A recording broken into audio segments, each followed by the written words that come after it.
ए भाइ एर्साकोमा के बेच्नुभयो त भाइले? मेरो छ हजुर, शिलाजित छ, हिङ छ, केसर छ, ग्यास्ट्रिकको धुलो छ, हिमाली जडीबुटीहरू छन् थुप्रै। भर्खर बेचिरहेको देखेँ मैले। तपाईँको यो के टाउको दुखाएर पनि ठिक हुन्छ यसले? टाउको दुखेको, तपाईँको गुडागाँठा दुखेको, ढाड कमरहरू दुखेको सबै कुराहरूलाई राम्रो गर्ने दबाईहरू छ मसँग। भनेपछि यस्तो युवा मान्छे अब यस्तो व्यापारमा हिँड्नुभएको छ। अहिले कति पढाइ कति छ, के छ? अहिले पढाइ मेरो ब्याचलर रनिङ हो हजुर। ब्याचलर रनिङ भएर पनि विदेश नगएर नेपालमै बसेर यस्तो काम गरिरहनु भएको छ? हजुर, केही छैन, आफ्नै देशमै केही गर्नुपर्छ भन्ने सोच भएको हुनाले। नाम चाहिँ के पर्यो? नाम मेरो जङ्गबहादुर बस्नेत। जङ्गबहादुर बस्नेत भनेपछि घर चाहिँ कुन ठाउँ पर्यो? घर मेरो जुम्ला हजुर। यहाँ बसाइ कहाँ छ भाइको? यहाँ मेरो माछा पोखरीतिर। म पनि फोटोग्राफर हो। अनि मैले चाहिँ यहाँ बाटोमा हिँडिरहेको थिएँ, भाइले यो बेचा देखेँ मैले यहाँ होइन। हजुर, बेचा देख्दाखेरि चाहिँ मलाई यस्तो युवाले नेपालमा बसेर यस्तो सामान बेचेर विदेश नगइकन पनि नेपालमा पनि केही हुँदो रहेछ भन्ने कुरो युवाहरूलाई चाहिँ तपाईँले चुनौती दिनुभएको छ। यस्तो राम्रो काम गर्नुभएको छ होइन। तपाईँको यो काम देखेर म पनि धेरै खुसी भएँ। हजुर।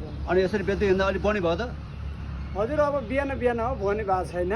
त्यहाँ भर्खर बेच्दै हुनुहुन्थ्यो नि, त्यो मान्छेले लिनु भएन?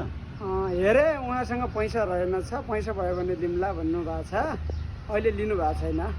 भनेपछि अहिले यो दिनमा कति कमाइ हुन्छ? दिनमा हजुर यस्तै यो व्यापार हो, कहिले 1000, कहिले 1500, कहिले 2000 त्यस्तै हुन्छ व्यापार हो। जस तपाईँको आफ्नो गुजारा चल्छ? आफ्नो गुजारा चलिरहेछ। भनेपछि तपाईँको मेरो पनि टाउको अलिअलि दुखिरहेको छ, मैले अलिक पैसा बोकिनँ होइन। हजुर। म चाहिँ फोटोग्राफर मान्छे, फोटो खिच्दै हिँडेको थिएँ। त्यो मलाई अलिकति टाउको दुखाएको छ, तपाईँ दिनु सक्नुहुन्छ अहिले? पैसा चाहिँ अहिले मसँग छैन होइन। अब हजुर बिहान भोनी भएको छैन, अब भोनी नभए तपाईँले कसरी दिउँ, अलिअलि भोनी गर्नुपर्ने हो। अब भोनी नभएको बेला अगाडि दियो भने चाहिँ राम्रो हुँदैन भन्छन्, दिनभरि दिनै मान्छे भेटिन्छ भन्छन्, त्यही भएर अलिअलि भोनी गराउनुहोस् न। पनि त अलि अगाडिसम्म अरूसँग होला नि, मेरो फेरि पर्सै छुटेछ, आज पर्सि बिर्सिछु। नाइ हजुर, सुरुमै भोनी त म दिन सक्दिनँ। त्यस भएदेखि दिनुहुन्छ कि जस्तो लागिरहेको थियो, आखिर दिनुहुन्छ भनेदेखि दिनुहोस् होइन। नाइ बरु 10 रुपियाँ 20 रुपियाँ भए पनि भोनी गर्नु पर्सै नबोकेको कारणले हो होइन। तर भोनी चाहिँ अनिवार्य हुनुपर्छ हजुर। पनि हुनुपर्छ है। हजुर ठिक छ, तपाईँले त्यस्तो छ भने त ठिकै छ, नभए यसो दिनुहुन्छ भने चाहिँ मेरो पनि अलरेडी टाउको दुखेको के छ, अलिकति एउटा बट्टामा दिनु। नै छ हजुर, टाउको दुखेको दबाई छ, तर अहिले भोनी भएको छैन। यसो त्यसमै पनि नभए दिनु न, म जाउँ त? हजुर। हजुर 1500 रुपियाँ भनेपछि यत्रो त मलाई चाहिएन, अलिकति हल्का निकालेर दिनु मिल्छ? भोनी भएको छैन, भोनी नभए त हुन्न। अलिकति हल्का थोरै? नाइ नाइ, भोनी नभए त हुँदैन भाइ, भोनी त अनिवार्य हुनैपर्छ। हो र? भोनी त अनिवार्य हुनु पर्यो, बरु थोरै भए पनि भोनी गर्नुहोस्। ठिकै छ भाइ। नाइ हजुर, हुँदैन, भोनी त हुनैपर्छ।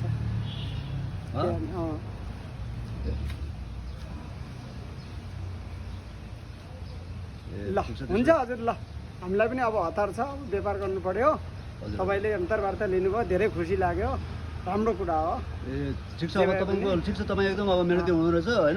बिहान बिहान भेट भयो, त्यो तपाईँले त्यो सामान नदिए पनि मेरो तर्फबाट तपाईँलाई म एउटा केही सहयोग गर्न चाहन्छु होइन। ल ल हजुर, हल्का सहयोग गर्न चाहन्छु। हजुर यो ठिक छ तपाईँ यो मेरो तर्फबाट होइन। ल यो 500 रुपियाँ भयो नि, यो खास ठुलो पैसा त होइन। हजुर, नाइ ठिक छ हजुर, ठुलो पैसा त होइन, तपाईँ तपाईँलाई मेरो तर्फबाट हजुर यसो तपाईँको अब विचार युवा मान्छे यस्तो गरेर हिँड्नुभएको सङ्घर्ष गरेर होइन, मलाई एकदम खुसी लाग्यो। तपाईँ यो राख्नुहोस् होइन। हजुर, तपाईँ अब बिहानको बरु यसको बदलामा तपाईँले म केही जडीबुटीहरू दिन्छु, त्यत्तिकै चाहिँ म खान्न। होइन लिनुहोस्, केही फरक पर्दैन होइन। हजुर तपाईँ राख्नुहोस्, तपाईँलाई यसो यताउता बिहानको मर्निङको टाइममा राम्रो हुन्छ होइन। अब पछि नै यताउता भयो भने म तपाईँलाई भेटौँला, सहयोग गरौँला। हजुर, थ्याङ्क यू है त, धन्यवाद। थ्याङ्क यू, धन्यवाद।